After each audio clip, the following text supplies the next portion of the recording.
It actually feels pretty good. So you made it to part 3, how to cook in the Lockhart style on your pit at home.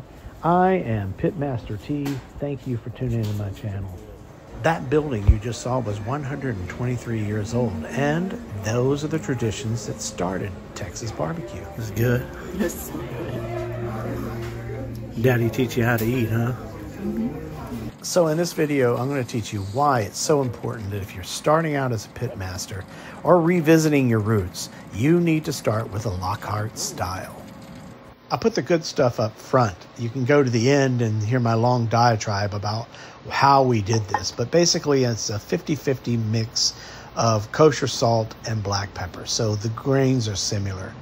I've tried many different ways, but I always end up adding more pepper. So this is what I do.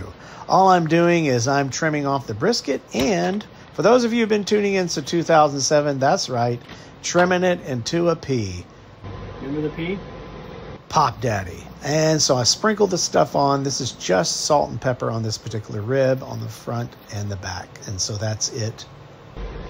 So now this one, we're going to add some cayenne pepper. So now for the one with the cayenne pepper, I've got maybe about a quarter extra cayenne pepper. It's just kind of amber looking. And since we are not wrapping this except to hold it, you see me, all I'm doing here is just trimming off the floating ribs. Make sure you take a good deep breath before you sprinkle, and also make sure you're not wrapping these ribs to cook. Here I am pulling out my fireboard drive, well, just the temperature probe just to kind of confirm things. And so I'm throwing in the ribs, and we're doing an ultra slow 150 degree smoke. All right, so here's just to start. I'm going to press recipe. You don't have to have a Pit Boss Pro series like I do, but basically what I'm doing is for 1 hour, I'm going to smoke it at 150.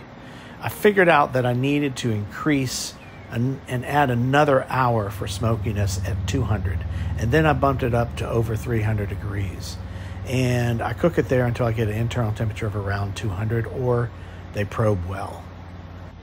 The probe series has the ability to set a timed program recipe and also make accommodations based on internal temperatures. So what it does is when it gets the internal temperature that you set it for, it just shuts it down to holding temperature. I kind of like the feature, but you got to keep your eye on it. Now I don't spritz or add anything, and here I am checking once I'm getting close to an internal 200. Pepper. It has, in my opinion, a ways to go. Rib number 2, let's see, salt, pepper, and red pepper. Cayenne. That ain't bad, and we get some rib pull on that. Oh yeah. I know. I want to wrap them too, but we're not going to. We're going all the way. All right, it's time to pull the So now once you know that we're not going to wrap and cook these ribs, what else better is there to do than to wrap them? But I'm not wrapping to cook. I'm wrapping to hold. What I'm trying to do is simulate the Lockhart holding pits, and I can't do that in a breathing pit. This rack of ribs. Ribs should be able to hold together, so you could talk smack to someone, for instance, and not have the rib fall apart. Okay, here we go. Meat side down, anything inside of there. As many of you know, I'll sprinkle some turbinado sugar on some of my ribs at this stage, but I'm not going to now. And it was a real hard thing to do because there's a slight sweetness to those Lockhart style ribs. Well, I found out, and I said later here, it's from the cayenne. It's the only thing I can explain, that sweetness. It's slightly sweeter than the one with salt and pepper. Oh, yeah.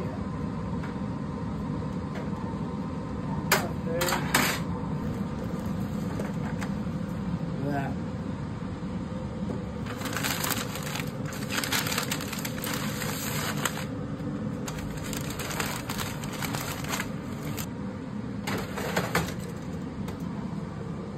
Here's a tip I got from the legendary Billy Bones. Now what I'm going to do... So I've let all the heat out of the box. The ribs have cooled a bit since being pulled out and wrapped. And what I want to do is shock them once again at their prior temperature, or at least close to it. And then after a few minutes, just bump it back down to 150. And then I come back and I shut off the unit completely and just let the temperature ride down and then shut it while down. they're in the paper. All right, we got 2 sets of ribs. I think this one was just salt and pepper, and this one was salt, pepper, and cayenne. Which one you want me to open up first? Salt, pepper, and cayenne. Okay. No, we'll just open this one first. Okay. Now, doesn't that smell familiar? Mm-hmm. It definitely smells familiar. Okay, this is the one that I thought would be too tough. And of course, this one I cut like a pea. We're gonna slice. And we forgot to show you, but this right here is the top side of the salt and pepper only. Okay, there's one rib. Okay, and I'll cut this one off right here. There it is. That right there, not as much of a smoke ring as they do, but This is why I added that extra hour of slow 200-degree smoke to get a better smoke ring. Is the John Fullalove, who passed in January of this year. Well, really, it's Smitty's, which adds to salt and pepper a little cayenne. This one turned out, in my opinion, a little redder, and it looks like what I'm used to. This looks red like I remember, so it'll be interesting to see what it tastes like. Okay, so this right here is going to be a rib. Rub number 2. There we go. And pack that back up. Right, come here real quick. We're taking a look at the rib. We got a smoke ring that I could do better on, but we're looking for the flavor profile of the rub, which is just salt and pepper.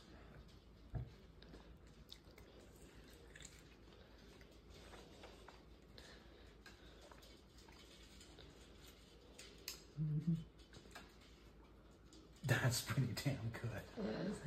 That's pretty damn close to one of the 3. Okay. All right, so that one's mine. Put yours down. One right here, take a look at it. Okay. See it? Good smoke ring. Could do a little bit better, but you know, they have it on the pit a little bit longer resting, and I can adjust that, but once again, we're only going for flavor profile. This right here should be, if I haven't mixed them up, the rib with salt, pepper, and cayenne. It looks like it does because it's a little bit deeper in color. Go for it.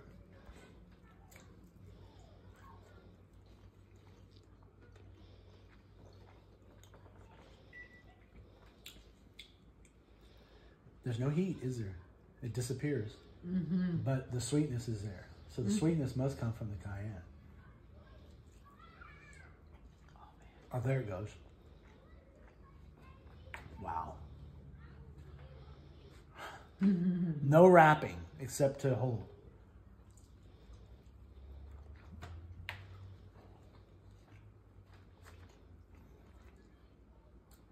That's it. This is your rub, baby. I like this one. This beats tri-level. Mm-hmm. That's about as best as a savory rib as I would want to make. The reason why it's so good is you start adding extra spices, you take away from the pork taste, the taste of the meat. So there's only 4 ingredients, well, 3, no, 5.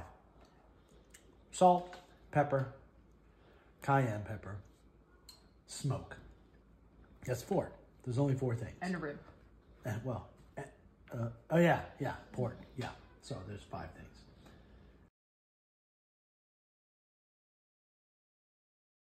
Welcome to Bar Funk Barbecue. I want to thank those who have been following me since 2007.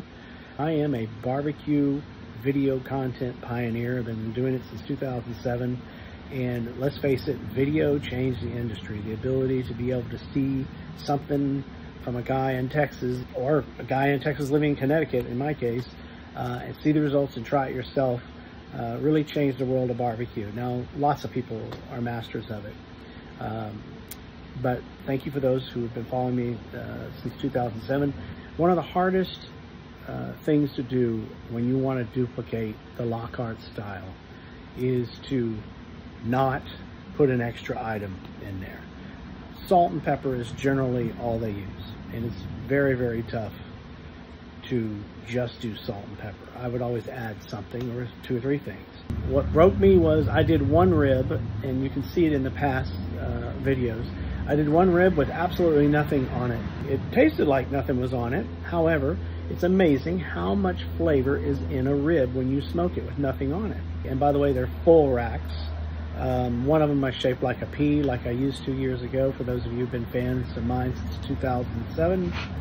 And another one I did just like they did. I mean, I cut the brisket meat off. That was about it. But John Fullalove at Smitty's adds to it a little cayenne. And now I prefer blacks. So it'll be interesting to see that. And I want to say Kreitz has something a little bit extra in it. So I'm using the Pit Boss today, the Pit Boss Pro Series. I just got one. I've been using Pit Boss material in the form of Louisiana grills since 2016 when they gave me one. So the reason why is because this right here is about flavor profile and smoke profile. And I want something steady, not something that I can mess up on and then when I taste something wonder, well, is it something I did? So although my gravity feed I love, I'm getting this thing filled with post oak. So there's not going to be a wrap on this. So we're smoking at 150 for an hour to get the smoke set in. You're not going to be able to simulate the big pits unless you have a big pit. And as you can see, I don't have one, and I don't have one back here. So you've got to do some different things in order to simulate the smoke. Now, the one thing about pits, especially brick pits, they're often very, very slow to heat up, which generally means smoke. So the first part of the smoke when the ribs and stuff goes on, usually briskets, because usually briskets are on first, is going to be somewhat heavy in smoke. So I'm not saying that they run their pits at 150. They run their pits between 400 and 500 degrees. Are you going to run your pit that much? No. There's a big difference between 1,000 pounds of meat cooking when it's refracting the heat off the next brisket or ribs or meat that's across from it, or the next piece of metal is, you know, 1 full foot away. There's a big difference in that, cooking at 500 in that, and then cooking at 500 in one of these things. So we are not wrapping to cook, we are wrapping to hold. So there will be a hold process in these as well. But that's pretty much what we're doing. And we're using post oak all the way.